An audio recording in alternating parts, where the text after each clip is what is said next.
Hai sobat, gimana kabar kalian? Semoga disehatkan selalu dan banyak rezekinya, amin. Jangan lupa untuk berlangganan. Dengan Anda berlangganan, Anda menjadi orang pertama di channel ini yang memiliki hak istimewa. Pada kesempatan kali ini, Sabta Novel akan melanjutkan Tales of Herding Gods episode 1691-1695. Untuk melihat video selengkapnya, sahabat bisa kunjungi playlist yang telah Sabta Novel sediakan. Yuk mari, kita berimajinasi bersama dan masuk ke alur ceritanya.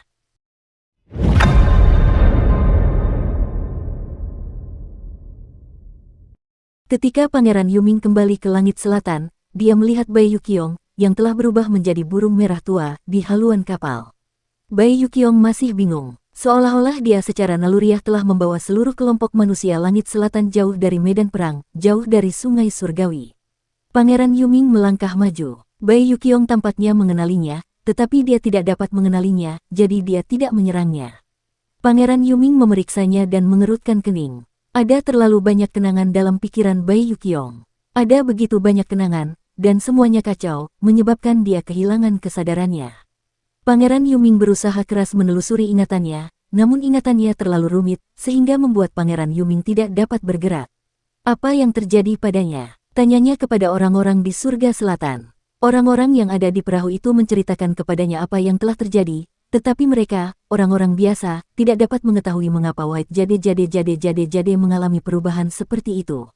Sang pangeran bingung bagaimana harus menghadapi situasi tersebut. Di kejauhan, sang pingin memimpin sisa-sisa istana surgawi, tidak berani mendekat. Ini adalah lumbung surga. Meskipun Raja Surgawi Yiluo kalah, tetapi surga pasti akan mengirimkan kehadiran yang lebih kuat dan lebih banyak pasukan untuk datang. Bencana selatan akan terus berlanjut. Pangeran Yuming memandang sang pingin dari kejauhan. Sang pingin berdiri di atas kapal yang jauh dengan kanopi langit biru yang berkilauan. Kanopi langit berkaca biru telah direnggut oleh Raja Surgawi Yiluo, dan kini jatuh ke tangan sang pingin. Pangeran Yuming merasa bingung. Meskipun dia adalah putra mahkota dari dua kaisar Xuanwu, dia tidak pandai memimpin pasukan dalam pertempuran. Terutama baginya untuk memimpin para manusia dari surga selatan ini, yang pada dasarnya tidak memiliki kekuatan. Matanya gelap. Orang-orang di kapal yang diselamatkannya telah dikirim ke surga lain untuk berlindung sementara. Namun, ini juga merupakan tindakan sementara. Jika pengadilan surgawi mengirim lebih banyak pasukan, manusia ini tidak akan dapat melarikan diri. Pada saat itu, Pangeran Yuming tiba-tiba merasakan kekuatan pemanggilan aneh datang dari kehampaan. Kekuatan ini mengunci dirinya, tetapi tidak memanggilnya.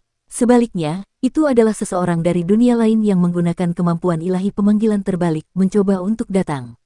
Jantungnya bergerak sedikit. Aura ini adalah aura Dragon Kilin. Dia sangat mengenalnya, jadi dia tidak menolak. Setelah beberapa saat, naga kilin berdiri di atas kepala ibu binatang yang sangat besar dan turun dari dunia binatang. Pertempuran di South Heaven sudah berakhir. Naga kilin melihat sekeliling dan sedikit terkejut. Dia bertanya, di mana Men Yunggui? Pangeran Yuming menceritakan kepadanya tentang masalah itu. Naga kilin terdiam cukup lama sebelum berkata, seorang pejuang sejati. Pangeran Yuming mengundangnya untuk melihat liontin giok putih itu. Naga kilin memeriksanya sejenak, situasinya saat ini sangat aneh.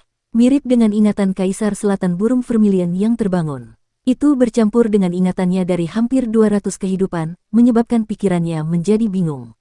Jika kedua ingatan itu benar-benar menyatu, dia akan terbangun. Setelah bangun, apakah liontin giok putih itu masih liontin giok putih? Tanya Pangeran Yuming. Naga kilin menggelengkan kepalanya. Itu Kaisar Selatan. Aku baru saja memeriksa dan menemukan bahwa ingatan mereka sudah mulai menyatu. Lalu, apakah White Jade mati karena ini?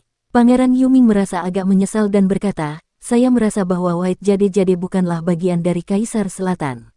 Dia adalah orang yang hidup. Jika dia menjadi bagian yang tidak penting dari Kaisar Selatan, sungguh akan sangat disayangkan bagi pahlawan wanita seperti itu. Naga kilin berpikir sejenak, katanya, ingatan Kaisar Selatan dan Bai Yuqiong sudah mulai menyatu.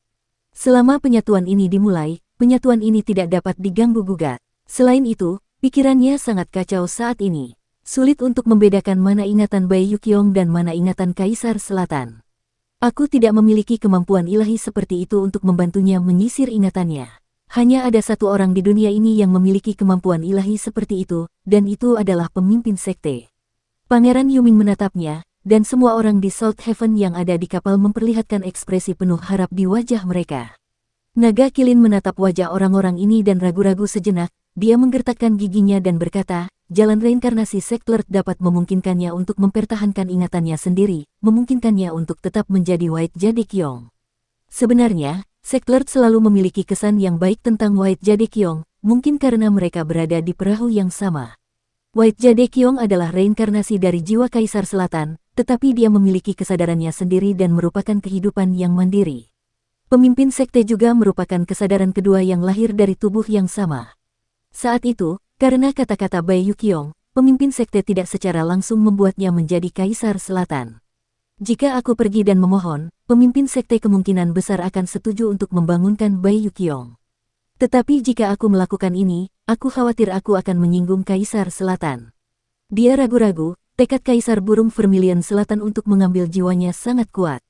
Ketika Bai Yuqiong membangkitkan jiwa burung Vermilionnya, dia pasti tidak akan bisa menyembunyikannya darinya. Dia pasti akan merasakan kebangkitan jiwa burung Vermilionnya. Aku akan pergi dan mencari pemimpin sekte. Jika dia tahu, meskipun dia tidak berani mengeluh kepada pemimpin sekte, dia pasti akan memiliki beberapa pendapat tentangku. Dia adalah ibu mertuaku, dan putriku telah menikah denganku.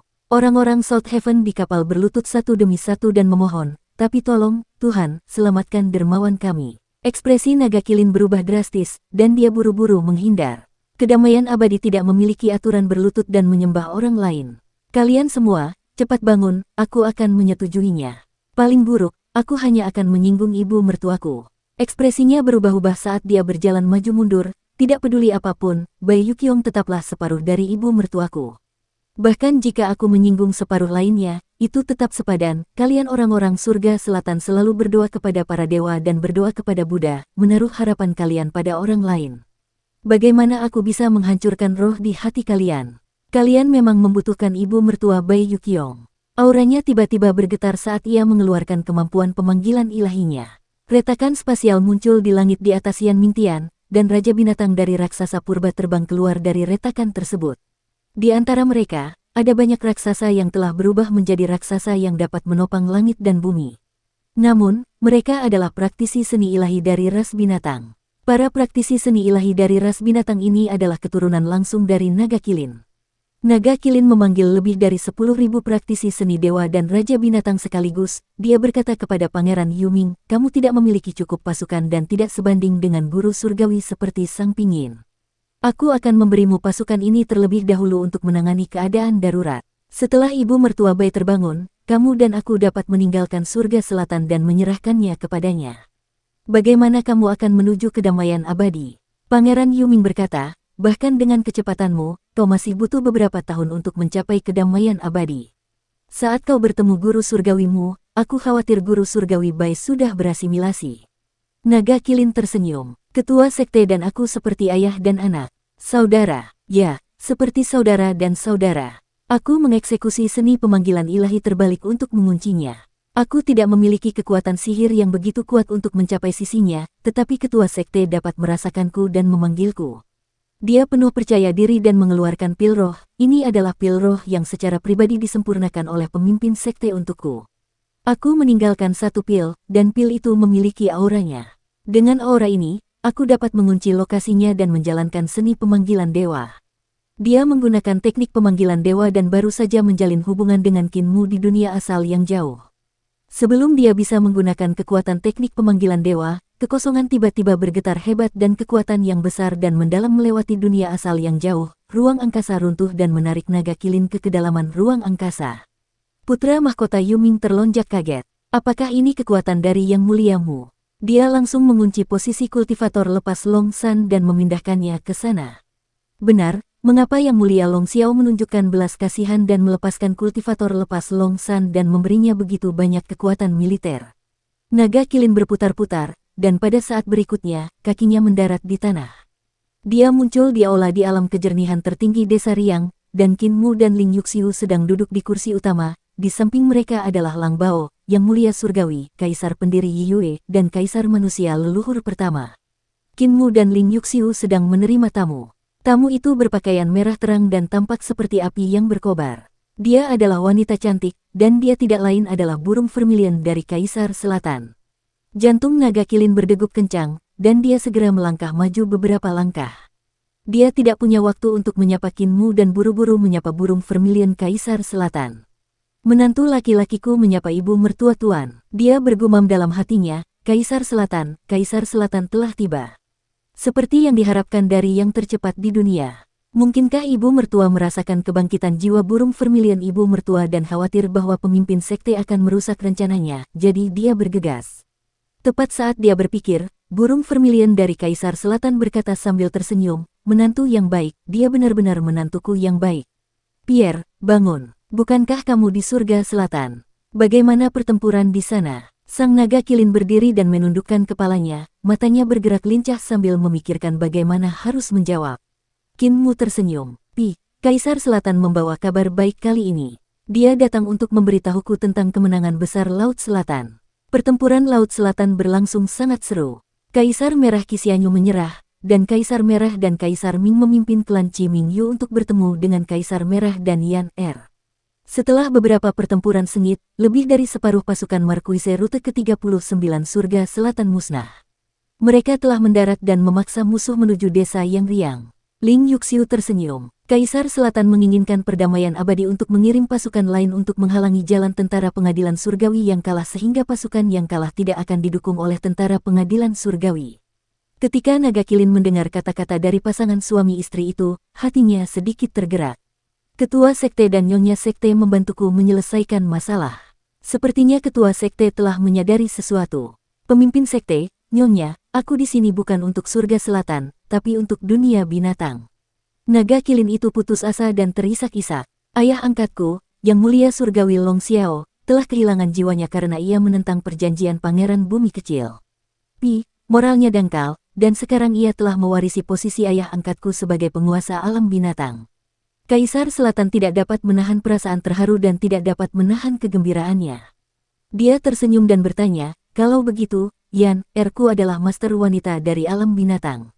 Kinmu tersenyum. Selamat, suster burung vermilion. Kaisar Selatan langsung bertanya, apa yang bisa disyukuri? Apa yang bisa disyukuri? Long Xiao adalah ayah angkat menantu laki-laki yang bijaksana.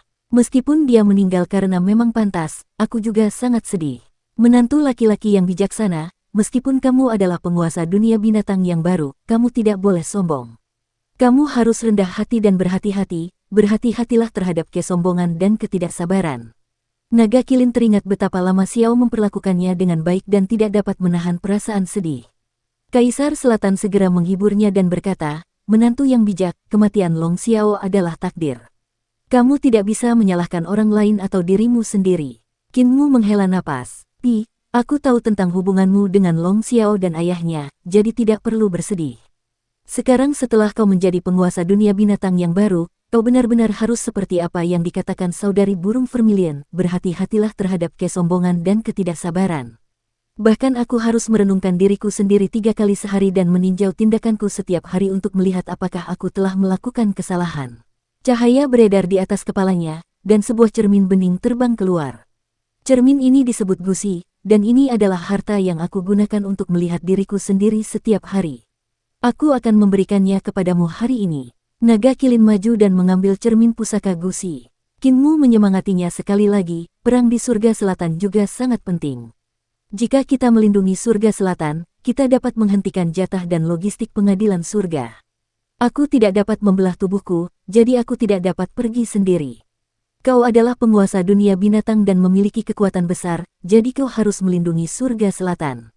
Naga kilin berkata, pemimpin sekte, orang-orang surga selatan tidak tahu apa-apa, jadi bagaimana kita bisa menghancurkan hati mereka? Kinmu merenung sejenak dan berkata, bukankah ada kedamaian abadi di dunia binatang? Aku akan mengizinkanmu untuk menyerang orang-orang itu. Naga kilin sangat gembira dan hendak meninggalkan aula ketika Kaisar Selatan segera bangkit dan tersenyum. Sudah lama aku tidak bertemu menantuku yang baik, aku akan mengantarnya pergi. Naga kilin tidak berdaya dan hanya bisa berjalan keluar aula bersama Kaisar Selatan. Di luar aula, Kaisar Selatan burung vermilion tersenyum. Menantu yang baik, izinkan aku mengagumi cermin inspeksi yang diberikan oleh Yang Muliamu. Naga kilin tidak punya pilihan selain mengeluarkan cermin itu. Kaisar burung Vermilion Selatan melihat cermin itu dan kemudian bagian belakangnya. Dia tidak menemukan sesuatu yang aneh, jadi dia memberikannya kepadanya dan tersenyum. Menantu yang berbudi luhur, bagaimana kamu ingin kembali ke surga selatan?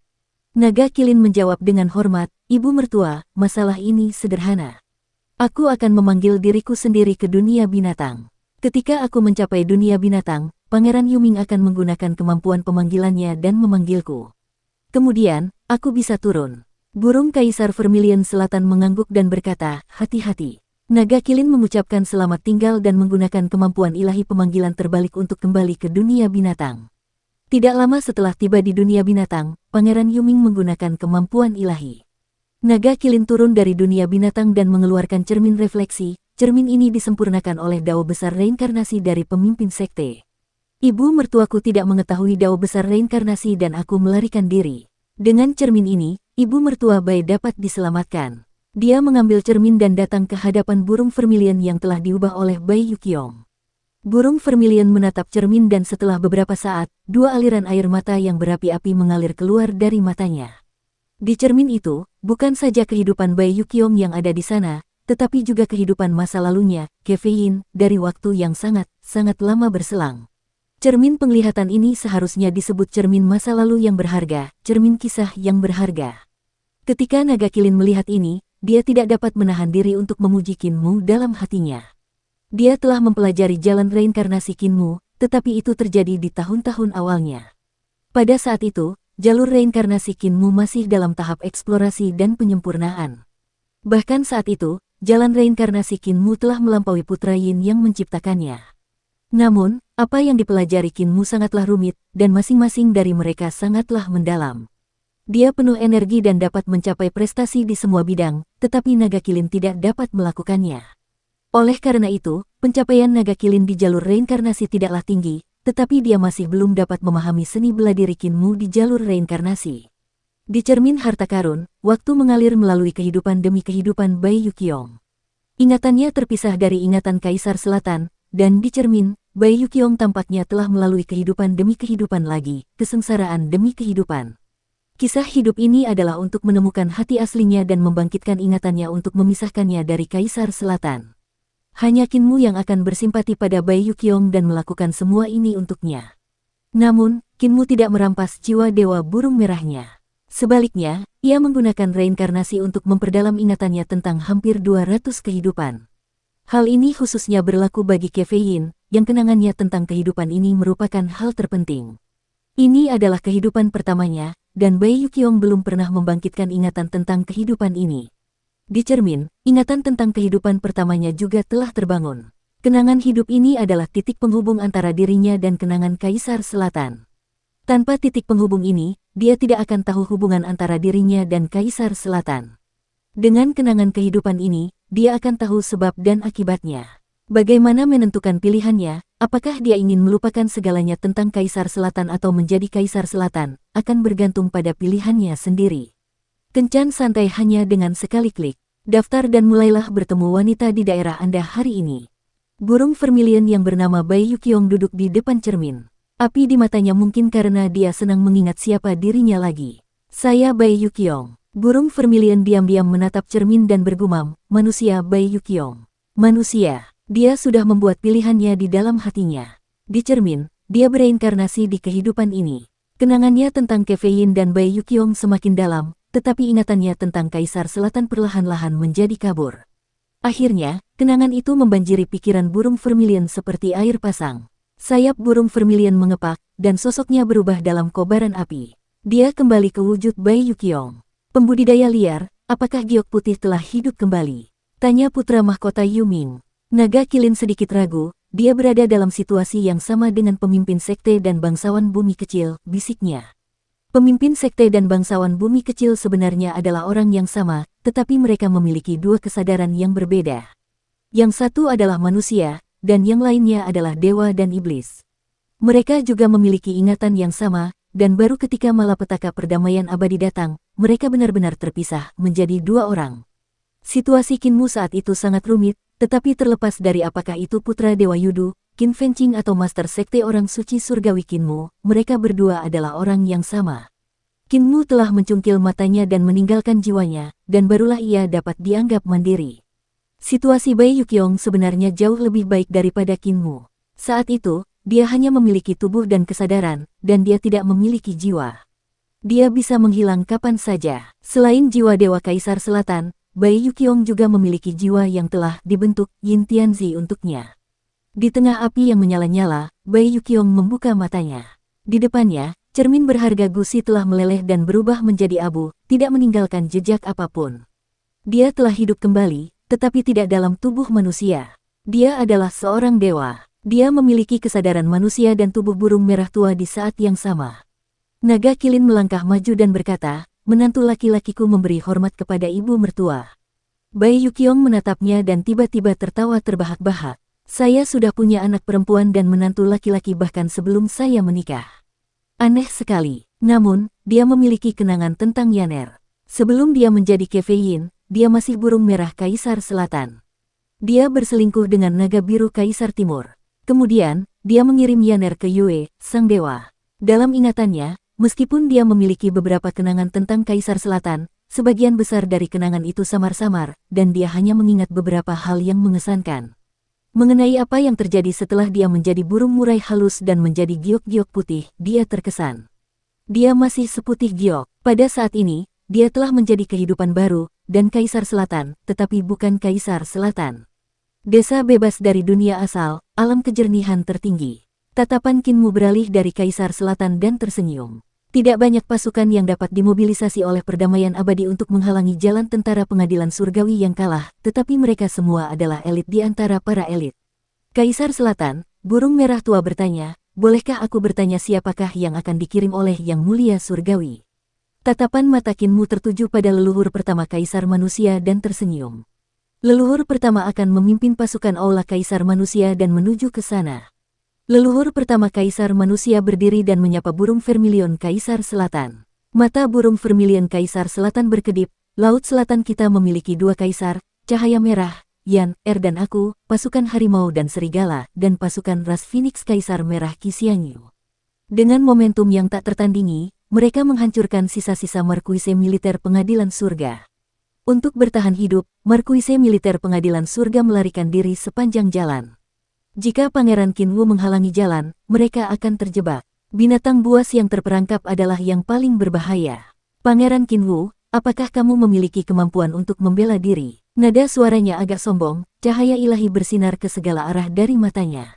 "Saya mendengar bahwa Pangeran Kinwu telah menjadi pembelot ketika Kaisar Pendiri masih hidup. Dia meninggalkan istana Yuming dan meninggalkan saudara-saudaranya, saudara perempuannya, kerabat, dan teman-temannya. Dalam pertempuran hari ini, menghadapi pertempuran binatang buas yang terperangkap dari para markuise militer pengadilan surgawi, apakah Anda memiliki keberanian untuk menghadapi pertempuran yang tragis seperti itu?" Ling Yuxiu mengerutkan kening dan hendak membela leluhur pertama ketika Kinmu mengangkat tangannya untuk menghentikannya dan menggelengkan kepalanya pelan. "Jika kau tidak bisa menghentikan para jenderal pengadilan surgawi yang kalah, para jenderal yang kalah ini akan bergabung dengan pasukan pengadilan surgawi yang menyerang desa Riang dan menggigitku sebagai balasannya." Burung vermilion Kaisar Selatan bangkit dan auranya bagaikan api yang berkobar di medan perang. Dia melangkah maju dan menekan aura mengerikannya ke tubuh leluhur pertama. Dia berkata dengan tegas, "Kau tidak bisa membuatku mempercayaimu. Kau pernah menjadi pembelot sebelumnya. Bisakah kau menghadapi gunung mayat dan lautan darah di medan perang?" Auranya memuncak. Di laut api tanpa batas, banyak dewa dan iblis berjuang, meraung dan melolong dengan menyedihkan. Mereka sangat menderita. Sebagai Kaisar Selatan, burung vermilion telah mengalami terlalu banyak pertempuran. Dari perang antara para pencipta di era kuno, hingga perang antara para pencipta dan dewa-dewa kuno, hingga perang antara para dewa dan iblis di era Longhan, auranya dipenuhi dengan pertumpahan darah. Hanya auranya saja sudah cukup untuk membuat yang lemah tumbang. Kaisar Manusia leluhur pertama merasa sedih, tetapi ia menghadapi aura tragis itu secara langsung. Tubuhnya seperti pilar yang dapat menopang langit bahkan jika dunia runtuh. "Aku bisa melakukannya." Dia sedikit tertekan, tetapi dia berkata dengan tegas. Burung merah Kaisar Selatan membentangkan lengan bajunya yang merah dan melintas di depan Kaisar Manusia leluhur pertama. Lautan api berubah menjadi lautan darah. Kematian yang tak terhitung jumlahnya muncul di benak leluhur pertama. Burung vermilion berkata dengan tegas, "Apakah kau masih bisa melakukannya? Hati Daomu kurang." Dalam menghadapi medan perang yang suram seperti itu, kau hanya perlu sedikit melembutkan hatimu. Selama rasa takut di hati Daomu muncul, kau akan menjadi pembelot dan membawa kita kekalahan besar. Bisakah kau mengatasinya? Bisakah kau mengatasinya? Qin Wu, masih belum terlambat bagimu untuk mundur sekarang. Leluhur pertama berdiri di sana dengan tenang, seolah-olah dia adalah pusat dunia. Suaranya serak saat dia berkata, aku bisa. Kamu tidak punya bukti. Aura Kaisar Vermilion Selatan bergetar. Tiba-tiba, Ki, darah, dan Dao Flame miliknya berubah menjadi penglihatan terdistorsi dari 39 pasukan Marquise Langit Selatan, yang menyerbu ke arah leluhur pertama. Ke-39 Marquise Tentara Langit Selatan semuanya adalah dewa setengah dewa dalam berbagai bentuk. Pemimpin Marquise Tentara bahkan lebih ganas. Dia memiliki bentuk yang aneh, anggota badan yang bengkok, dan sangat buas. Dia menekan leluhur pertama dengan kekuatan yang luar biasa. Ketika orang biasa menghadapi pemandangan yang tidak biasa seperti itu, hati Dao mereka pasti sudah lama runtuh. Namun, Kaisar Manusia leluhur pertama masih berdiri di sana dengan tangannya yang bergerak. Dengan ki dan darahnya yang tidak berada di tengah, ia membentuk sebuah susunan dan berubah menjadi pasukan yang terdiri dari ribuan kuda, dengan kuat menahan serangan para dewa dan iblis yang tak terhitung jumlahnya dari 39 Marquise Tentara. Gelombang serangan ini membuat banyak anggota tubuh melayang. Sungguh tragis. Burung Vermilion Kaisar Selatan menatap wajah dan matanya, seolah ingin melihat ketakutan di dalam hatinya. Tiba-tiba, semua fenomena aneh di langit menghilang. Burung Vermilion dari Kaisar Selatan membuka dan menutup jubah merahnya. Dia tersenyum dan berkata, Pangeran Qin Wu, aku berharap dapat bertemu denganmu di perbatasan selatan Eternal Peace. Leluhur pertama menangkupkan tinjunya dan membungkuk. Kami menunggu kedatangan Kaisar Selatan yang agung. Burung Vermilion Kaisar Selatan membalas salam dan membungkuk kepada Qin Mu, Lang Bao, dan yang lainnya. Perang di Laut Selatan sangat mendesak, jadi aku akan kembali terlebih dahulu. Setelah mengatakan itu, ia berubah menjadi api dan terbang jauh, menghilang dari desa yang riang. Qin Mu berdiri dan membungkuk. Leluhur pertama, tolong hentikan kekalahan tentara surga selatan. Kaisar Manusia leluhur pertama membalas salam itu. Aku tidak akan mengecewakanmu. Setelah mengatakan itu, dia berbalik dan pergi. Qin Mu menghela napas panjang dan memperhatikannya pergi. Ling Yuxiu sedikit khawatir dan bertanya dengan suara rendah, apakah Kaisar Selatan akan baik-baik saja jika dia menekan hati Dao leluhur pertama seperti ini? Tidak, itu malah akan membangkitkan semangat juangnya. Qin Mu tersenyum, pertempuran ini sangat penting, jadi Kaisar Selatan harus berhati-hati, katanya. Namun, leluhur pertama bukan lagi pembelot istana giok cerah. Dia telah berubah ketika dia memimpin orang-orang dari semua ras dalam sebuah ekspedisi di periode terakhir Kaisar Pendiri. Alasan mengapa dia sedikit tertekan adalah karena dia menyesal tidak dapat menyelamatkan orang-orang istana giok cerah saat itu. Dan pertempuran ini akan menjadi waktu terbaik baginya untuk keluar dari penyesalannya. Istana Kaisar Manusia. Istana Kaisar Yuming Pendiri, Kota Yujing. Leluhur pertama berjalan di dalam istana. Tempat hancurnya Istana Yuming masih ada di sana, dan tidak ada yang berubah. Istana Yuming adalah tempat Kaisar Pendiri mengajar dan mendidik orang-orang. Selama puncak Istana Surgawi ini, ada banyak siswa yang belajar di sini. Dapat dikatakan bahwa itu adalah akademi tertinggi dan tempat suci di era Kaisar Pendiri. Ketika musibah itu melanda, Putra Surga Yin merapal mantra dan seketika itu juga merenggut hampir seluruh jiwa para murid, dan hanya menyisakan raga mereka. Orang-orang ini masih mempertahankan postur mereka seperti saat mereka masih hidup, seolah-olah mereka masih tinggal di sini. Leluhur pertama berjalan tanpa suara di antara kerumunan. Saat itu, dia tampak masih berada di Istana Yuming. Teman-teman sekelasnya masih muda, dan banyak kehidupan baru yang bergerak di sekitarnya. Dia juga mendengar sorak-sorai dan tawa teman-teman sekelas serta guru-gurunya saat itu. Dia berhenti dan berdiri diam. Putra Yin Tianzi telah membaca mantra untuk menjatuhkan malapetaka, dan semua orang tewas. Hanya dia yang selamat. Tempat ini telah menjadi penderitaan sepanjang hidupnya. Teman sekelas, guru, kali ini aku tidak akan menjadi pembelot. Dia membungkuk hormat kepada teman-teman lamanya. Ketika dia berdiri lagi, hati daunnya sempurna, sebening batu giok. Leluhur pertama berbalik dan berjalan keluar dari Istana Yuming dan Aula Kaisar Manusia. Di luar Aula Kaisar Manusia, setiap generasi Kaisar Manusia memimpin pasukan dan menunggu di luar dengan tenang. Tatapan leluhur pertama menyapu wajah leluhur kedua, leluhur ketiga, dan yang lainnya sebelum akhirnya mendarat di wajah kepala desa Sumumu dan memperlihatkan senyuman, selama 20.000 tahun terakhir, aula kaisar manusia kita selalu menjadi pelindung tanah ini. Selama 20.000 tahun terakhir, generasi demi generasi kaisar manusia telah sendirian, berjuang melawan langit tertinggi, pengadilan surgawi, dan ketidakadilan dunia. Tetapi hari ini, 20.000 tahun kemudian, semuanya berbeda. Dia melangkah maju dan melewati pasukan, suaranya lantang dan jelas. Kita punya banyak teman Tao, kita punya banyak kawan yang punya cita-cita yang sama. Di belakang kita ada kedamaian abadi yang bangkit dari reruntuhan yang diciptakan oleh para dewa istana surgawi. Tangan kanannya menunjuk ke selatan. Kaisar manusia dari aula kaisar manusia telah menghabiskan hidup mereka untuk melindungi tanah ini. Ikuti aku, bunuh musuh. Tentara bergerak maju. Kaisar manusia Kikang bergegas maju dan berkata sambil terkekeh, "Su kecil, apakah kamu masih bisa melakukannya?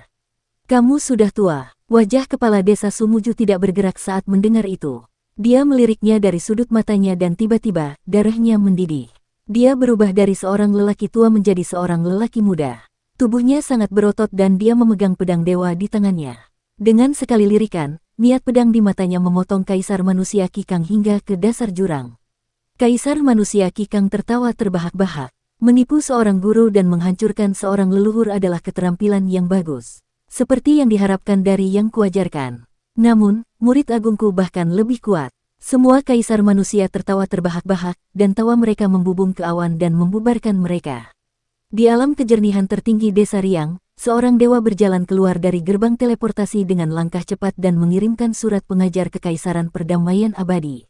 Kinmu membukanya, dan tertulis bahwa Kaisar Hijau Surga Timur terlalu berhati-hati dan tidak akan bertarung bahkan jika dia bertarung sampai mati. Oleh karena itu, Jiang Baigui ingin meminjam hadiah ucapan selamat dari orang lain ketika Kinmu menikah hari itu.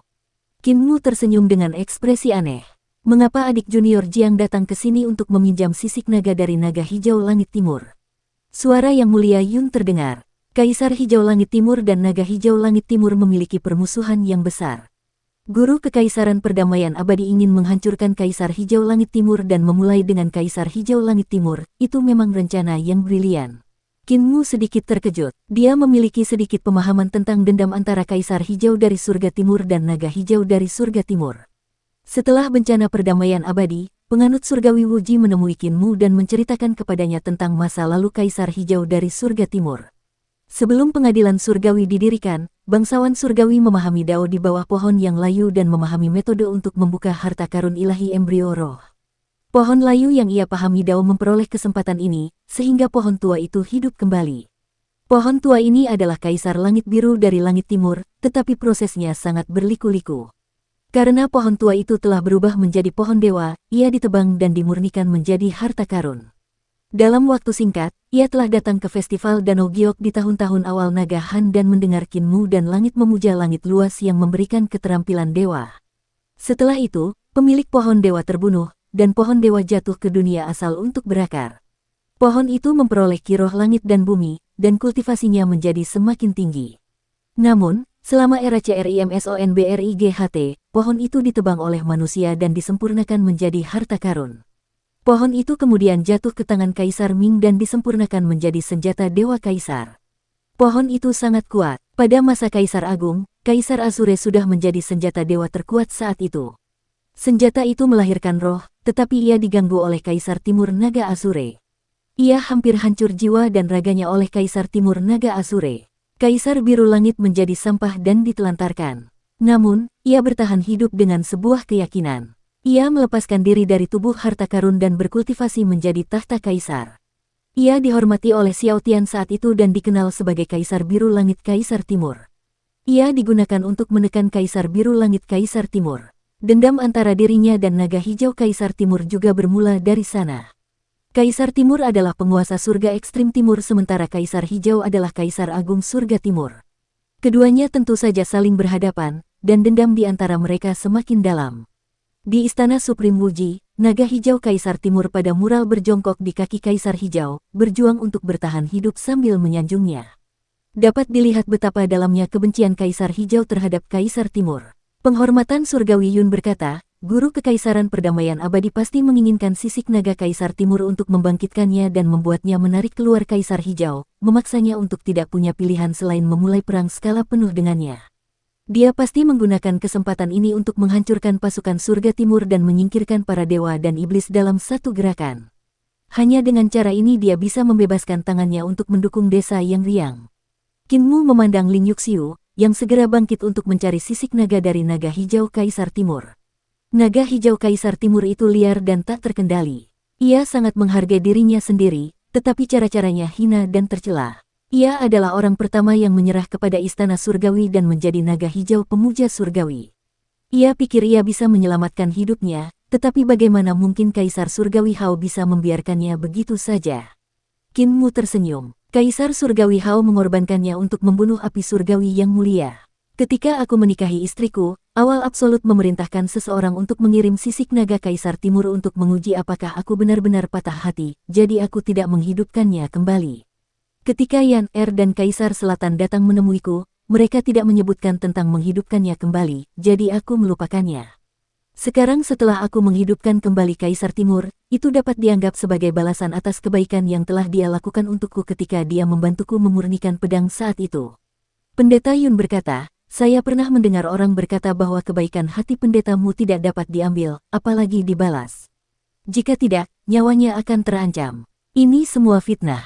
Sebelum Kinmu sempat berkata apa-apa, Ling Yuxiu datang membawa sisik naga Kaisar Timur, dia mencibir. Itu semua adalah rumor yang disebarkan oleh pemuja surgawi ke-10 untuk menghancurkan reputasi istriku. Itu telah menghancurkan reputasi istriku, jadi bahkan pemuja surgawi Yun pun mempercayainya. Yang mulia surgawi Yun segera berkata, sebenarnya, saya tidak percaya. Kinmu menghela napas dengan sedih. Mereka yang mengenalku, istriku. Dia mengeluarkan sisik naga Kaisar Timur dan membaca mantra untuk memanggil jiwa. Tiba-tiba, Kinmu menunjukkan ekspresi heran. Jiwa Kaisar Timur tidak ada di Yudu, juga tidak di dunia Yin surgawi. Yang mulia surgawi Yun dan yang lainnya sedikit tercengang. Jika naga hijau terbunuh dan jiwanya masih ada, ia seharusnya jatuh ke Yudu. Jika jiwanya hancur dan berubah menjadi pasir hitam, ia pasti akan jatuh ke dunia Yin surgawi. Namun Kinmu berkata tidak ada jiwa naga hijau di kedua tempat itu, sungguh aneh. Itu benar, Kinmu tersenyum. Karena Absolut Awal telah membunuh Kaisar Timur Naga Hijau, jiwa naga hijau pasti telah jatuh ke tangan Absolut Awal. Jiwanya juga seharusnya telah disembunyikan oleh Absolut Awal. Hati yang mulia surgawi Yun bergerak sedikit. Kekosongan tertinggi, satu Ki Agung seluruh surga. Bisa jadi itu adalah aula harta karun istana leluhur yang memperoleh awal yang mutlak. Kedua tempat ini dapat menghalangi indera seni ilahi saya. Kinmu merenungkannya dan berkata, jika itu adalah langit agung awal yang absolut dari satu Ki, maka itu bagus. Langit agung awal yang absolut telah turun ke dunia asal untuk mengancam kedamaian abadi. Tidak sulit bagiku untuk dengan paksa merapal mantra dan mengambil kembali jiwa naga Asure. Jika itu ditekan di aula pengadilan leluhur, maka itu akan merepotkan. Dia menarik napas panjang dan melangkah keluar dengan langkah besar. Suaranya tidak bisa menyembunyikan kegembiraannya. Absolute Beginning mengirimkan sisik naga dan menyembunyikan jiwa Kaisar Timur. Sepertinya dia ingin bersekongkol melawanku saat aku merapal mantra. Kalau begitu, aku akan mengabulkan keinginannya. Ling Yuxiu bergegas keluar dari aula, dan Yun Tianzun juga keluar. Dia melihat Kinmu berdiri di ruang kosong. Kesadaran ilahinya melonjak, dan dia langsung membayangkan altar pengorbanan yang besar. Altar pengorbanan muncul dari bawah kakinya, dan ki vitalnya berubah menjadi berbagai macam rune dao besar untuk dicetak di atasnya. Rune tersebut membentuk pola dao, dan pola dao membentuk rantai dao, membentuk domain paling dasar.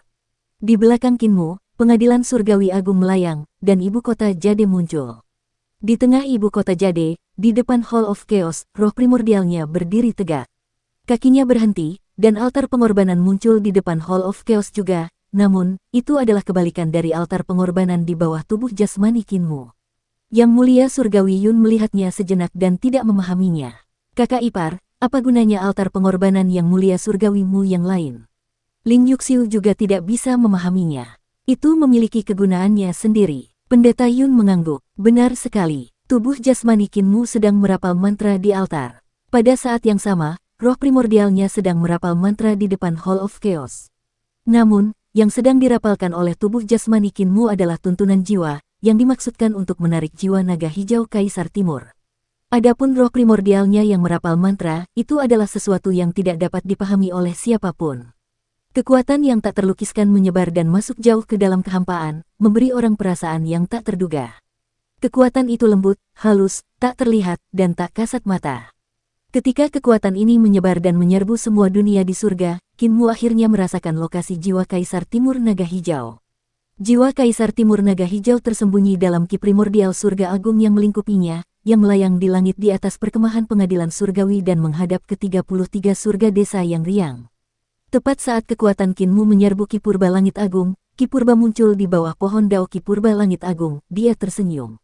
Yang Mulia Mu, kau masih di sini. Kau tidak sanggup berpisah dengan kecakapan bertarung Kaisar Timur Naga Hijau. Kau membutuhkannya untuk menaklukkan dunia untukmu. Namun, kau tidak tahu bahwa aku sudah lama menunggumu. Di bawah pohon dao, ada sebuah kendi perunggu yang tingginya kira-kira sama dengan tinggi orang yang berdiri di samping akarnya.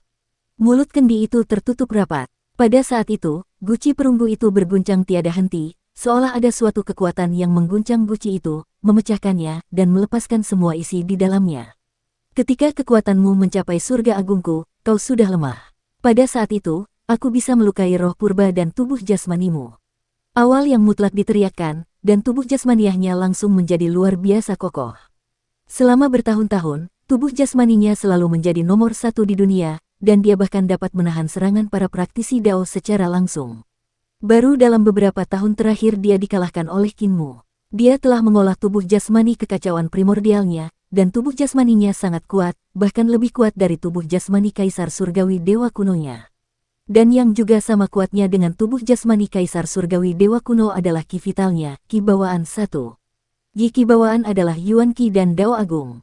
Ia dapat diubah menjadi Dao Agung manapun di dunia. Meskipun Yi Ki bawaannya belum mencapai tingkat Dao, itu bukan masalah sepele. Dia berjalan di jalan menggunakan kekuatan untuk mencapai Dao. Dengan meminjam kekuatan ibu kota giok istana leluhur, mananya jauh lebih kuat daripada kultivator alam Dao. Apa yang tidak Anda duga adalah bahwa aula harta karun saya telah disempurnakan. Awal yang mutlak mengeksekusi satu Ki bawaan, dan pengadilan surgawi agung muncul di belakangnya. 72 aula harta karun menjaga 36 istana surgawi. Sejak pertempuran antara Kaisar Langit Cerah dan Qin Mu di kehampaan terakhir, mereka tidak punya pilihan selain mundur. Kaisar Langit Cerah telah mencapai kesepakatan dengannya bahwa ayah dan anak itu akan bertukar aula masing-masing dan tidak lagi menyimpan rahasia. Terlepas dari apakah itu Langit Cerah Kaisar Surgawi atau awal absolut, mereka telah mengolah 72 aula harta karun.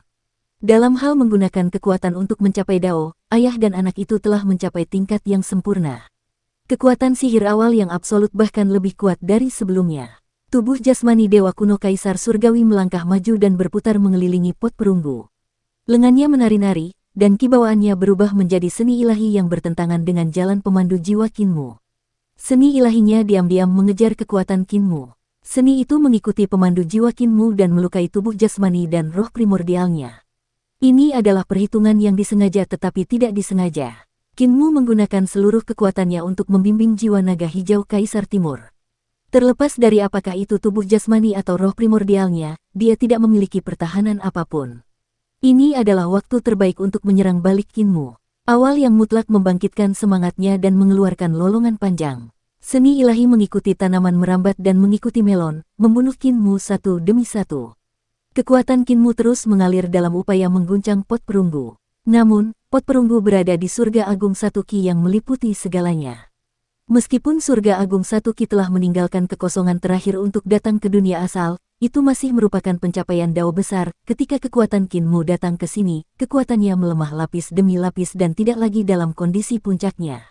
Terlebih lagi, periuk perunggu itu ditekan oleh satu Ki langit yang agung. Jika Qin Mu ingin mengguncang periuk itu, dia harus berhadapan dengan seluruh langit yang agung dan Dao dari awal yang absolut. Waktu dan tempat yang tepat hanya ada di pihak Absolute Beginning, dan kemenangan Absolute Beginning ada dalam genggamannya. Dia mengeksekusi seni bela diri agung yang tak terhitung jumlahnya dalam sekejap, menampilkan kekuatan seorang praktisi Dao secara maksimal. Pada saat ini, sudut mata Absolute Beginning berkedut. Tiba-tiba, jejak yang padat muncul di bawah guci perunggu. Jejak-jejak itu tersebar dalam bentuk cincin, lapis demi lapis, meluas keluar.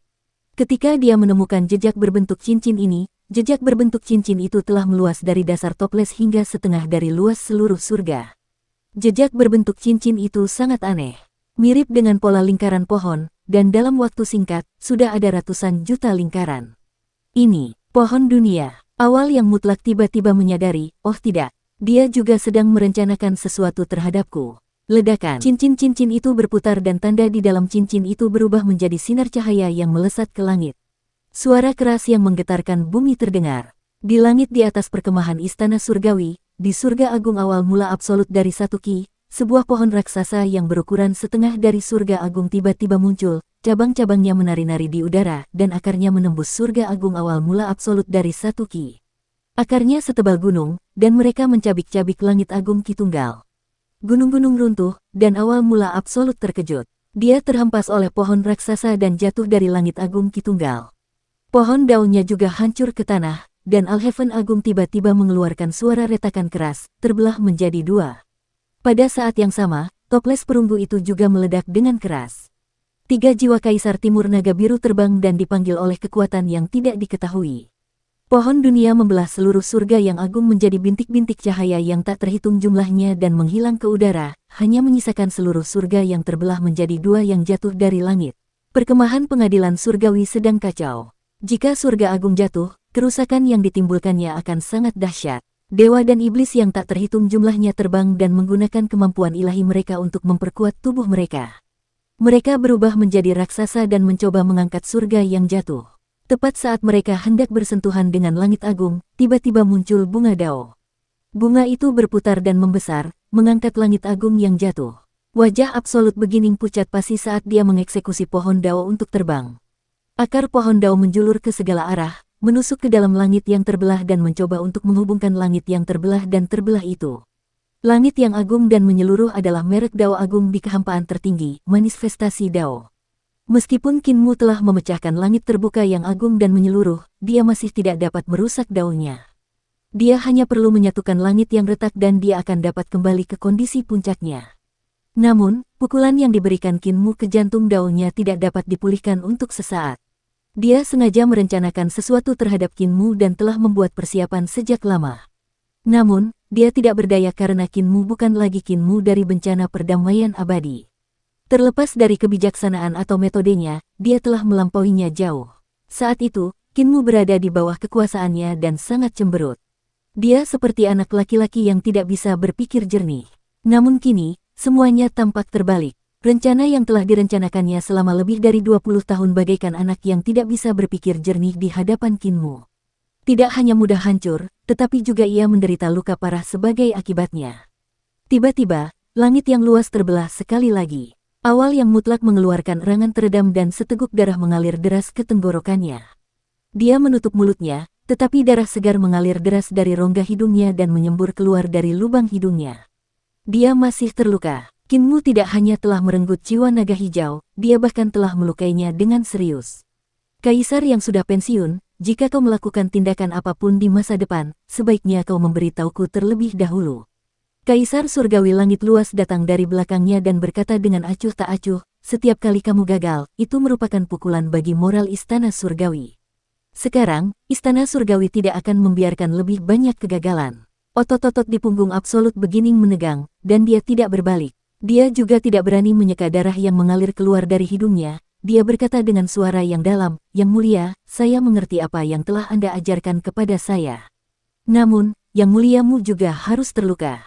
Untuk merencanakan melawan saya, dia perlu memanggil jiwa naga Asure saat merencanakan melawan saya. Namun, dia tidak memiliki cara untuk melindungi dirinya sendiri, jadi dia pasti akan terluka parah oleh kekuatan supernatural saya." Kaisar surgawi Haotian berkata sambil tersenyum tipis, "Apakah kau benar-benar berpikir bahwa dia akan terluka parah karena kekuatan supernaturalmu? Kaisar yang sudah pensiun, kau masih saja merasa benar sendiri.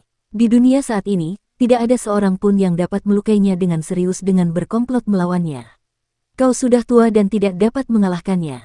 Yang perlu kau lakukan adalah mendengarkan perintahku dengan patuh dan berhenti bersikap benar sendiri." Kaisar surgawi Haotian mengangkat tangannya dan mana yang sangat besar mengalir keluar untuk membantunya menstabilkan surga Daluo yang akan terbelah lagi. "Peralatanmu sudah tua dan tidak bisa menghadapinya." Awalnya terdiam, dan setelah beberapa saat, dia berkata, "Kurasa dia juga terluka." Kaisar langit-langit luas tidak mengatakan apa-apa lagi. Setelah membantunya menstabilkan langit yang luas, dia berbalik dan pergi. Pada saat yang sama, Kinmu memanggil 3 jiwa Kaisar Timur Naga Biru dan menyegelnya dalam sisik naga, menyerahkannya kepada para prajurit dari Jiangling. Prajurit itu segera membawa sisik naga dan pergi, kembali ke Jiangling melalui portal teleportasi. Kinmu membubarkan altar pengorbanan dan mempertahankan roh primordialnya, dia mendesah kagum. Awal absolut memang kuat, melukaiku. Perkiraanku tentangnya masih sedikit kurang. Dia seharusnya sudah mengolah 72 istana harta karun, dan kultivasi kekuatan sihirnya seharusnya telah mencapai tingkat lain. Dengan kekuatannya, dia akan menjadi lebih dewasa. Ling Yuxiu melangkah maju dan mengeluarkan pil obat untuk membersihkan luka di buku jarinya. Hatinya terasa sakit untuknya. Lain kali, kamu tidak boleh memaksakan diri seperti ini. Kinmu mengangguk. Apa yang diajarkan Nyonya kepadaku benar. Lain kali, biarkan Sang Jun menghalanginya. Yang Mulia Surgawi Yun menatap luka di buku-buku jarinya dan tidak mengatakan apa-apa. Ketika Kinmu merapal mantra dan memanggil jiwa naga biru, seni ilahi awal yang absolut juga telah menyelinap padanya tanpa peringatan apapun. Itu sangat berbahaya. Seni ilahi dari awal yang absolut telah mengikuti petunjuk dan langsung menuju sumber pemandu jiwa. Memang sulit untuk dijaga, dan bahkan Yang Mulia Yun merasa bahwa itu sangat berbahaya. Pada saat itu, Kinmu menggunakan semua metodenya dan berdiri di altar pengorbanan. Semua jenis seni ilahi meledak, menghalangi seni ilahi awal absolut satu persatu dan menghancurkannya satu persatu. Hal yang paling mengerikan adalah bahwa kekuatan seni ilahi permulaan absolut bahkan tidak dapat disalurkan keluar altar pengorbanan sebelum mereka benar-benar hancur. Inilah yang paling mengejutkan Pendeta Surgawi Yun. Pencapaian Mu Tianzun dalam seni ilahi sudah tidak dapat dipahami. Yun Tianzun telah bertarung dengan Yuan Shi berkali-kali, jadi dia tahu pencapaian seni ilahi Yuan Shi seperti punggung tangannya. Dia juga sangat mengagumi Yuan Shi. Meskipun Yuan Shi telah menggunakan kekuatan untuk membentuk jalan, pencapaiannya dalam Ki Bawaan 1 sangat tinggi. Dia bisa dikatakan sebagai orang nomor 1 dalam Ki Bawaan 1. Demikian pula, dia juga sangat ahli dalam jalur awal absolut. Alam Dao-nya juga telah dikultivasikan ke tingkat yang jauh, mencapai lebih dari 20 surga alam Dao. Akan tetapi, justru dalam eksistensi seperti itulah, di bawah serangan mendadak, kekuatan seni ilahiyahnya tidak mampu keluar dari altar pengorbanan. Perlu diketahui bahwa ketika kekuatan seni ilahi seseorang yang telah mencapai Dao meletus, itu mungkin dapat menghancurkan lebih dari setengah wilayah kejelasan tertinggi desa Carefree. Namun, kekuatan sebesar itu sebenarnya dibatasi pada altar pengorbanan oleh Kinmu. Pada akhirnya, seni ilahi dari awal yang absolut hanya melukai buku-buku jari Kinmu. Kinmu menyesal bahwa seni ilahinya tidak sempurna, tetapi kejutan yang diberikannya kepada orang lain tidak ada bandingannya. Ling Yuxiu membantu Kinmu merawat luka di buku jarinya. Kinmu mengangkat kepalanya untuk melihat ke langit dan melihat wajah besar Sang Adipati Surgawi menyelimuti barat. Penjaga matahari yang tak terhitung jumlahnya menyeret matahari dan berkumpul di bawah wajah Sang Adipati Surgawi. Pasukan Xuandu sudah siap. Kekuatan Istana Surgawi sungguh terlalu besar. Dia sedikit mengernyit. Pengadilan Surgawi memiliki kekuatan militer 10 kali atau bahkan 10 kali lipat dari desa Carefree dan kedamaian abadi. Sekarang pasukan pengadilan Surgawi diblokir oleh desa Carefree, medan perang belum menyebar. Namun, selama medan perang menyebar, desa Carefree mungkin tidak akan bisa lolos tanpa cedera. Pada saat itu, bahkan para pemuja Surgawi dan praktisi Dao harus ikut berperang. Dada Kinmu membusung. Yang paling berbahaya bukanlah Carefree Village, tetapi West Earth. West Earth pasti akan hancur. Sebelum desa Riang dikalahkan, kita harus menghancurkan kekuatan timur, selatan, dan utara. Kalau tidak, kita akan mengepung dan memusnahkan perdamaian abadi. Laut Timur. Utusan Jiangling keluar dari gerbang teleportasi dan tiba di Kam Laut Timur dengan langkah cepat. Utusan itu melewati para dewa dan iblis tentara perdamaian abadi.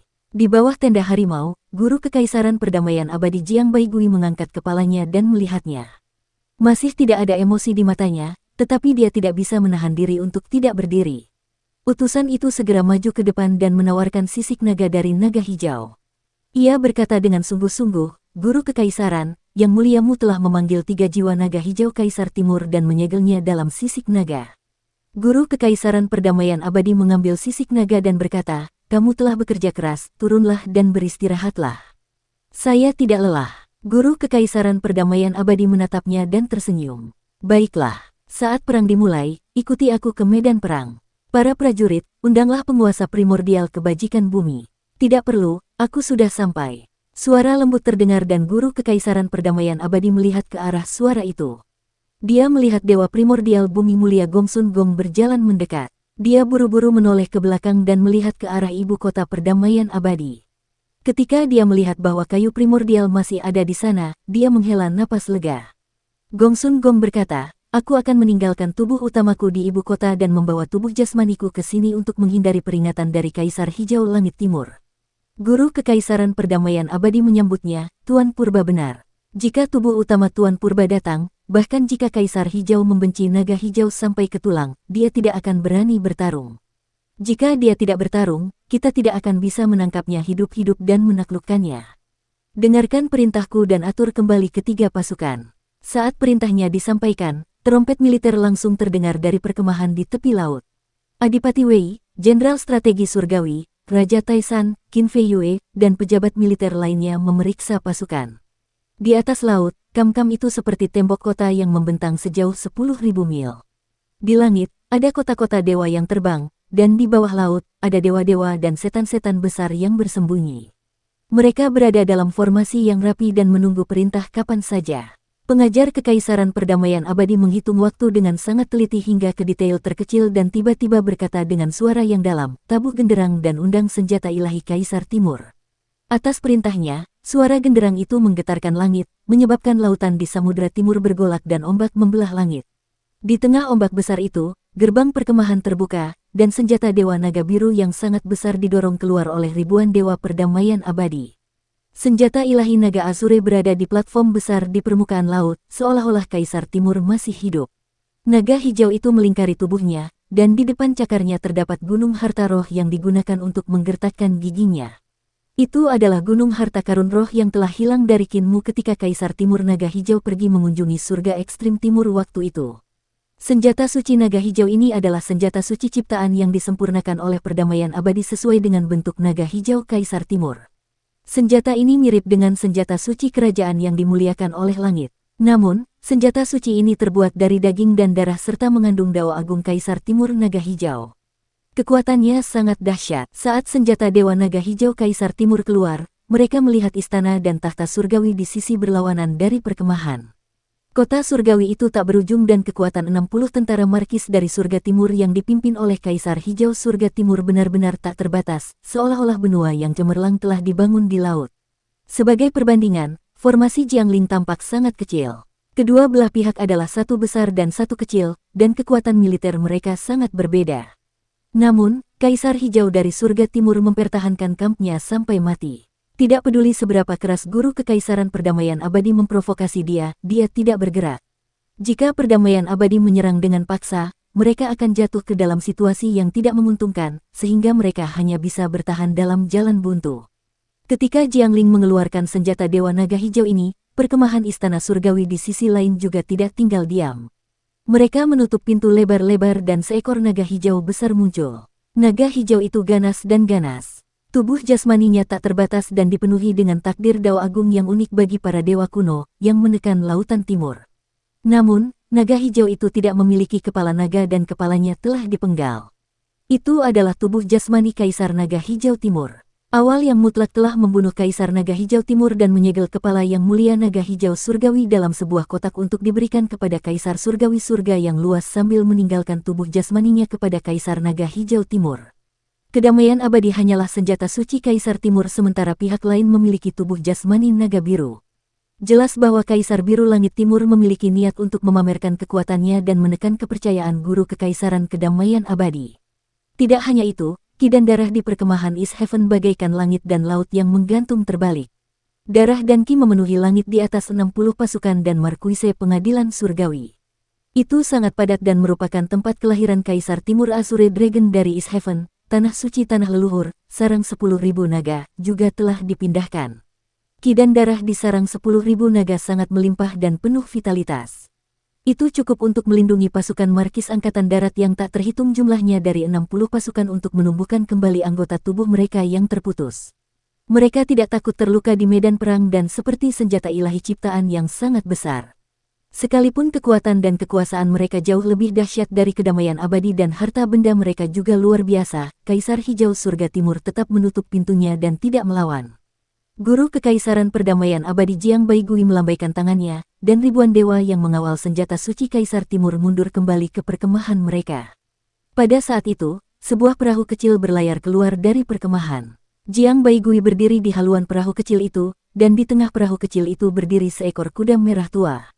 Kuda itu menggambar garis lurus di permukaan laut dan muncul di depan kepala senjata suci Kaisar Timur. Di sisi lain, perkemahan surga timur masih setenang biasanya. Tidak ada yang keluar untuk bertarung. Perahu kecil Jiang Baigui berhenti.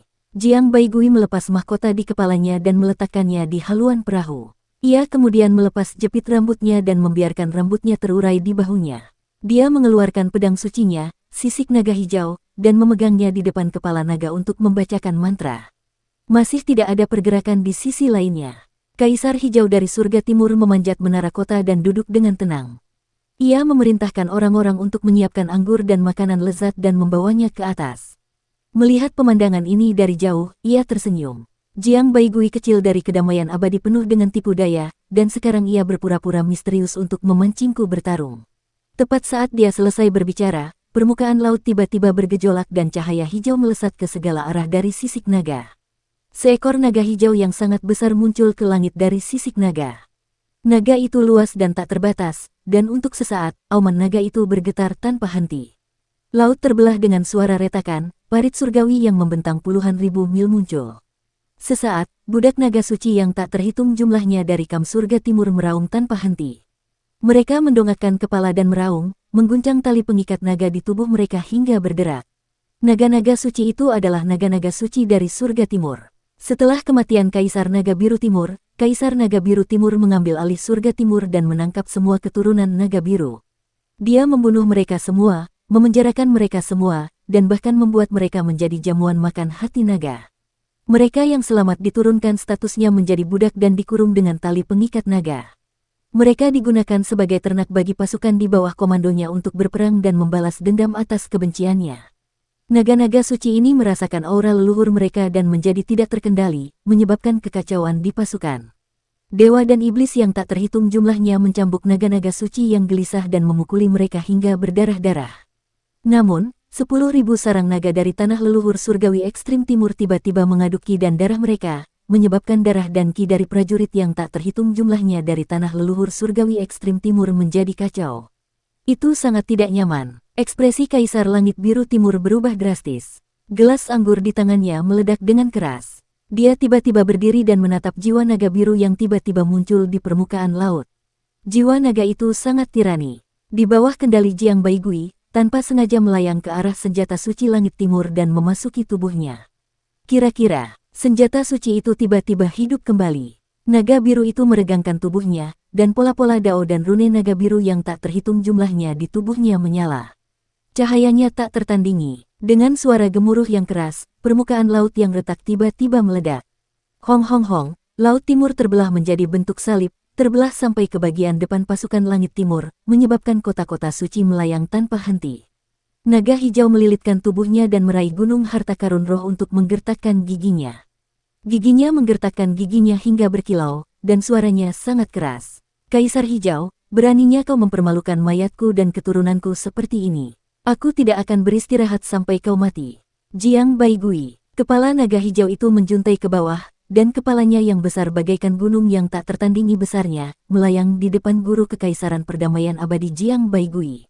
Auranya menyembur keluar, menyebabkan pakaian Jiang Baigui berkibar ke belakang. Kuda merah tua di perahu kecil itu sudah lama ketakutan hingga bersujud di atas perahu, mengompol. Jiang Baigui, berapa banyak pasukan yang kau miliki untukku?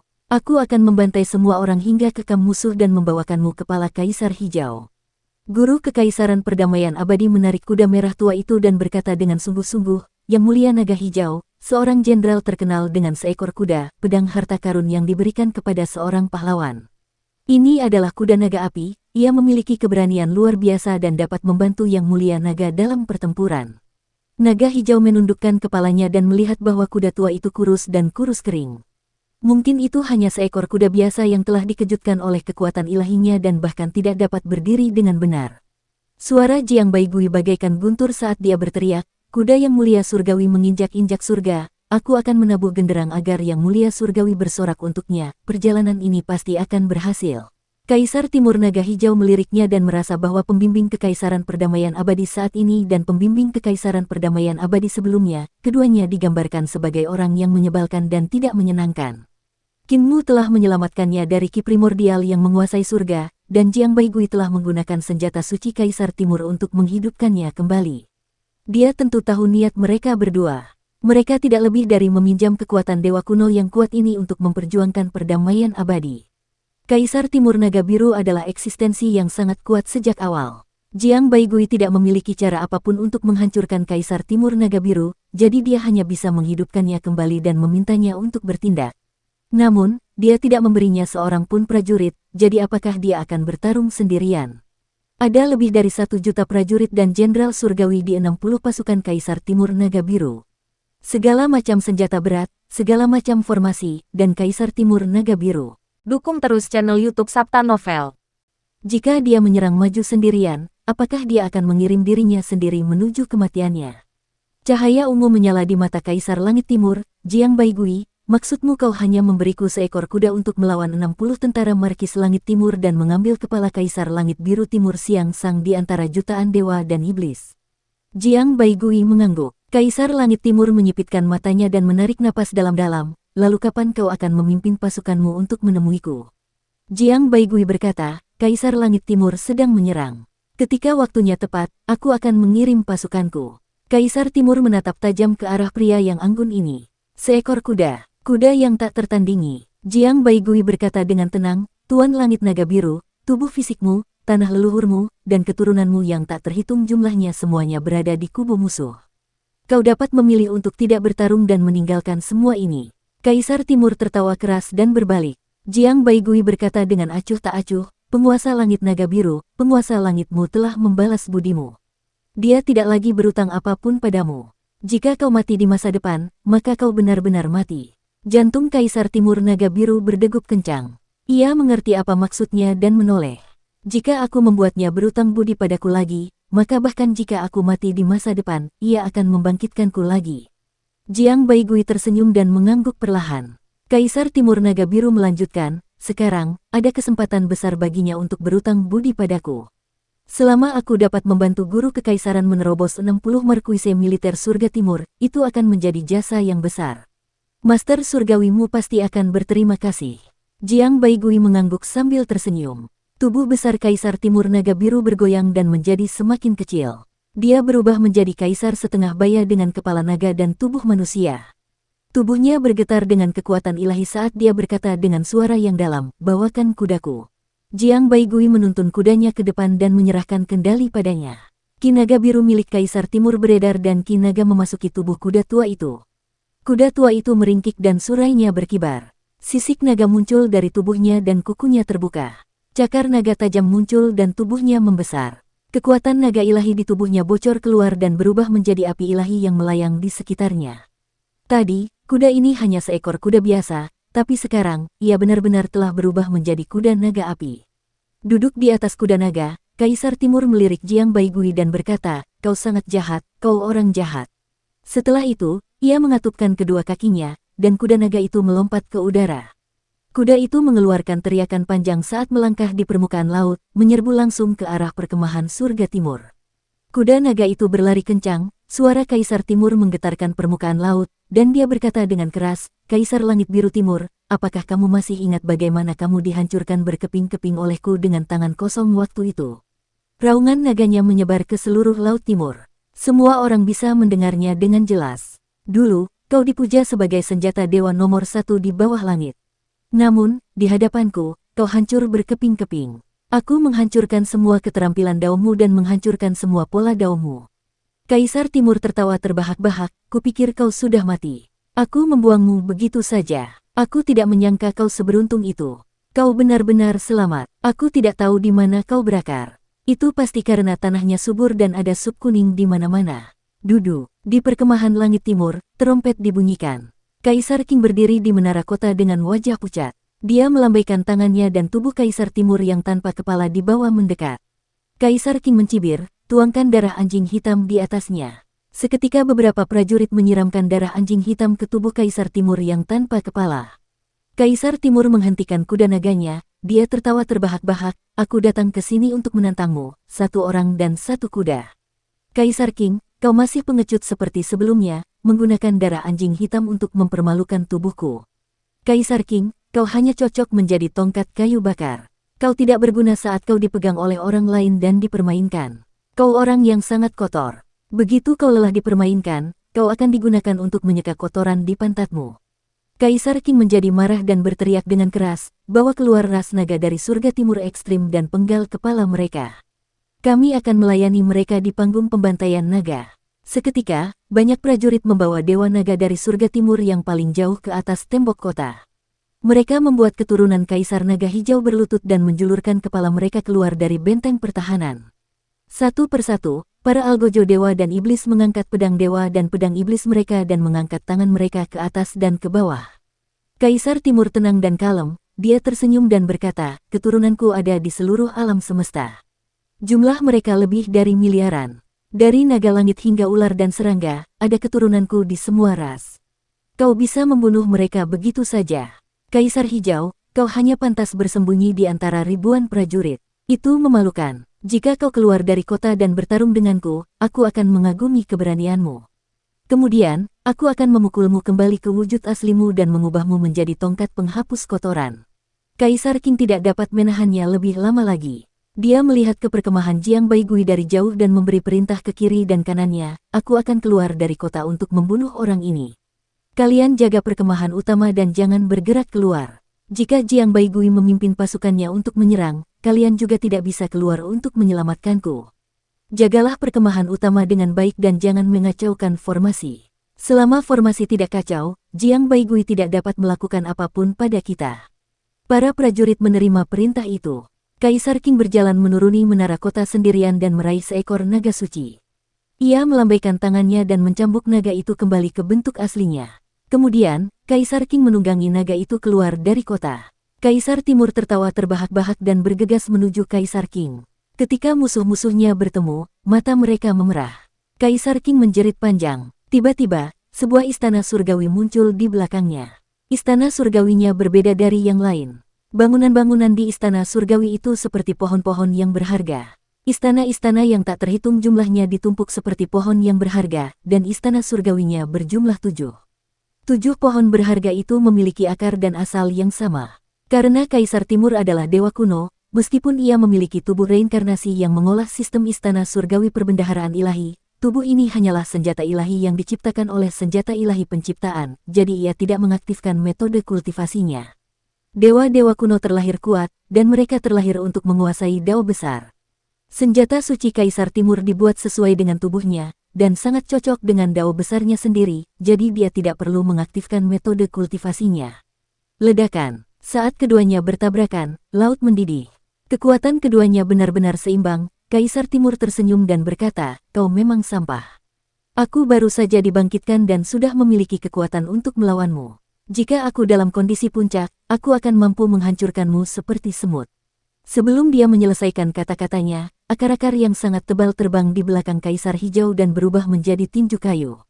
Peng, peng, peng, peng, peng. Serangan yang tak terhitung jumlahnya mendarat di wajah Kaisar Timur, menyebabkan wajahnya berubah bentuk, gigi naga yang tak terhitung jumlahnya rontok.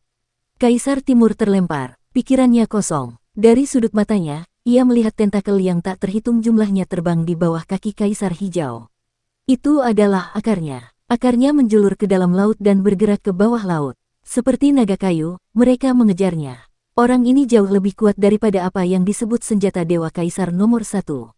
Sayangnya, tubuhku ini bukanlah tubuh asliku. Itu hanya senjata dewa yang meniru tubuh asliku. Kaisar Timur memuntahkan giginya yang patah dan mengalirkan kekuatan tubuhnya. Tiba-tiba dia merasakan ada tanda-tanda istana surgawi di tubuh senjata suci Kaisar Timur dan tidak dapat menahan rasa terkejutnya. Ketika perdamaian abadi sedang menempa senjata suci Kaisar Timur, mereka sebenarnya telah mengubah teknik tahta Kaisar dari 8 ras naga menjadi tanda dan menyatukannya menjadi senjata suci Kaisar Timur. Teknik pemurnian senjata semacam ini belum pernah terjadi sebelumnya, telah melampaui istana surgawi dan era Kaisar pendiri berkali-kali. Tidak diketahui siapa yang mampu mencapai teknik penempaan senjata yang tak terduga seperti itu. Dapat dibayangkan bahwa teknik penempaan senjata orang ini pasti sangat teliti, mencapai tingkat yang mendekati Dao. Kaisar Timur segera mendesak Yuan Qi yang agung di tubuhnya untuk mengalir di sepanjang jejak istana surgawi. Tiba-tiba, aura yang sangat dahsyat menyembur keluar dari tubuhnya. Banyak istana surgawi naik ke udara dari tubuhnya, menyebabkan kekuatannya berkembang pesat. Kaisar Timur mendarat di permukaan laut dan menenangkan diri dengan menginjakkan kaki di laut. Bum bum bum, getaran hebat datang dari dasar laut, dan akar Kaisar Hijau yang sangat tebal ditekan oleh kekuatan sihirnya. Kaisar Hijau bergegas maju, dan dua dewa teratas era saat ini saling bertarung hingga langit menjadi gelap. Di kedua sisi, suara genderang mengguncang langit, dan para prajurit perdamaian abadi dan surga timur menabuh genderang untuk membantu dalam pertempuran. Meskipun Kaisar Timur telah menemukan kedalaman senjata suci ini, dia belum pernah mengolah teknik tahta Kaisar Ras Naga, jadi tidak mudah baginya untuk memobilisasi kekuatan sihirnya. Dia masih dalam posisi yang kurang menguntungkan dan menderita kekalahan berkali-kali. Kekuatan Kaisar Hijau telah melampaui ekspektasinya. Lebih jauh lagi, kekuatan vitalitasnya benar-benar mengerikan. Dia dapat menumbuhkan kembali anggota tubuh yang terputus dan bahkan kepalanya dapat tumbuh kembali. Lebih jauh lagi, jalur penciptaan juga tak tertandingi. Setiap cedera yang sembuh dalam sekejap bahkan lebih parah daripada miliknya. Naga hijau Kaisar Timur adalah dewa Ki dan darah. Di antara semua dewa kuno di dunia, Ki dan darahnya adalah yang paling kuat. Namun, meskipun Ki dan darah senjata suci ini kuat, itu tidak dapat dibandingkan dengan tubuh aslinya. Dalam situasi ini, dia sudah dikalahkan. Jika aku dibunuh oleh Kaisar Hijau, apakah yang mulia surgawimu akan membangkitkan aku? Dia sedikit ketakutan. Jika dia tidak mencapai apapun, apakah Qinmu masih akan menyelamatkannya? Mengapa Jiang Baigui belum mengirim pasukannya? Dia semakin ketakutan, dan seni bela dirinya berangsur-angsur menjadi kacau. Di tepi pantai yang damai abadi, Jiang Baigui berdiri di atas perahu kecil dan menyaksikan pertempuran di permukaan laut. Ia tidak pernah memberi perintah untuk mengirim pasukan. Pertarungannya tidak cukup sengit, saya harus lebih sengit lagi. Pengajar Kekaisaran Jiang Baigui menghitung luka-luka Kaisar Timur Naga Hijau. Perhitungannya berbeda dari Qinmu. Perhitungan Qinmu lebih seperti deduksi, dan perhitungan Jiang Baigui adalah mengubah semua aspek Kaisar Timur Naga Hijau menjadi data, misalnya, berapa banyak kekuatan sihir yang tersisa dari Kaisar Timur, berapa banyak seni ilahinya yang tersisa, berapa banyak ki dan darahnya yang tersisa, berapa banyak niat bertarungnya yang tersisa, dan seterusnya. Ketika semuanya digabungkan, semuanya akan menjadi angka yang akurat. Berapa banyak waktu yang tersisa sebelum kematian Kaisar Timur. Namun di matanya, jumlah ini terus menyusut. Jika aku mengirimkan pasukanku, Kaisar Hijau pasti akan meninggalkan Kaisar Timur dan melarikan diri kembali ke perkemahan surga Timur. Tetapi jika godaannya cukup besar, dia akan ragu-ragu dan mencoba membunuh Kaisar Timur sebelum pasukanku tiba. Mata penasihat nasional Jiang Baigui berkedip. Jumlah hari sebelum kematian Kaisar Timur masih menyusut, dia berpikir dalam hati, alasan saya mengirim pasukan adalah untuk datang ke sisinya dan menangkapnya sebelum dia membunuh Kaisar Timur. Oleh karena itu, jarak antara kedua belah pihak perlu dipersiapkan. Dia masih menunggu. Luka-luka di tubuh Kaisar Timur semakin parah. Namun, dia masih bertarung melawan Kaisar Qing dengan mempertaruhkan nyawanya. Dia tidak akan mundur bahkan jika dia mati, menunggunya mengirim pasukannya. Di mata Jiang Baigui, angka-angka itu melonjak. Tiba-tiba, angka-angka di matanya berhenti, dan perahu kecil di bawah kakinya melesat keluar seperti anak panah yang telah meninggalkan busurnya. Pada saat yang sama, gerbang kam-kam besar di kamp perdamaian abadi terbuka satu demi satu. Dewa dan iblis perdamaian abadi yang tak terhitung jumlahnya melangkah ke permukaan laut dan membentuk formasi untuk maju. Di langit, puluhan ribu layar bergerak bersamaan, dan bendera berkibar di udara. Kapal-kapal bermenara meningkatkan daya tembak tungku pil hingga maksimal. Pada saat yang sama, ada juga banyak kapal besar yang berlayar di bawah laut. Di bawah laut, ras Kun dan ras surgawi lainnya juga maju. Di dasar laut, ada banyak dewa dan iblis yang menginjak dasar laut, maju dengan sekuat tenaga. Jiang Baigui mengerahkan kebijaksanaannya secara maksimal. Pada saat yang sama, ia mengerahkan kekuatan langit, laut, dan dasar laut, menyerbu ke arah perkemahan musuh. Di laut, di atas kapal yang aneh, ada jendela kapal yang seperti kaca. Penguasa bumi purba, Gong Sun Fu, berdiri di bawah jendela kapal dengan kedua tangan di belakang punggungnya dan mendongak. Ketika Kaisar Hijau melihat ini, hatinya bergetar, tetapi ketika dia melihat keadaan Kaisar Timur yang menyedihkan, dia menjadi ragu-ragu. Tiba-tiba dia mengambil keputusan. Aku bisa membunuh naga hijau sebelum pasukan perdamaian abadi tiba. Di haluan kapal kecil itu, Jiang Baigui meletakkan kedua tangannya di belakang punggungnya. Kecepatan kapal kecil itu semakin cepat saat melaju di garis depan pasukan Eternal Peace. 6, 5, 4, 3. Dewa Bumi Primordial, lakukan seranganmu. Tepat saat dia bergumam pada dirinya sendiri, sebuah perahu besar menerobos air dan muncul di antara Kaisar Timur dan Kaisar Hijau. Gong Sun Fu berdiri di belakang jendela kapal dan bertemu dengan Kaisar Hijau. Dia mengangkat telapak tangannya dan merentangkan jari-jarinya. Suara retakan ringan tiba-tiba terdengar dari tubuh jasmani Kaisar Hijau, dan ki vital dalam tubuhnya dengan cepat berubah menjadi kayu. Bersama dengan tubuh jasmaninya, mereka dengan cepat berubah menjadi kayu. Sebuah pohon kuno muncul di laut. Akarnya menancap di Laut Timur. Pohon itu setebal naga, dan batangnya melingkar seperti naga. Pohon itu tampak sangat kuno. Tuan Yuan Kebajikan Bumi. Kaisar Hijau terkejut. Yuan Shen-nya segera terbang keluar dari tubuhnya dan hendak melarikan diri dengan tubuhnya yang besar. Pada saat ini, perahu kecil Jiang Baigui tiba. 72 istana dari 36 istana surgawi tersebar, itu menjebak roh primordial Kaisar King.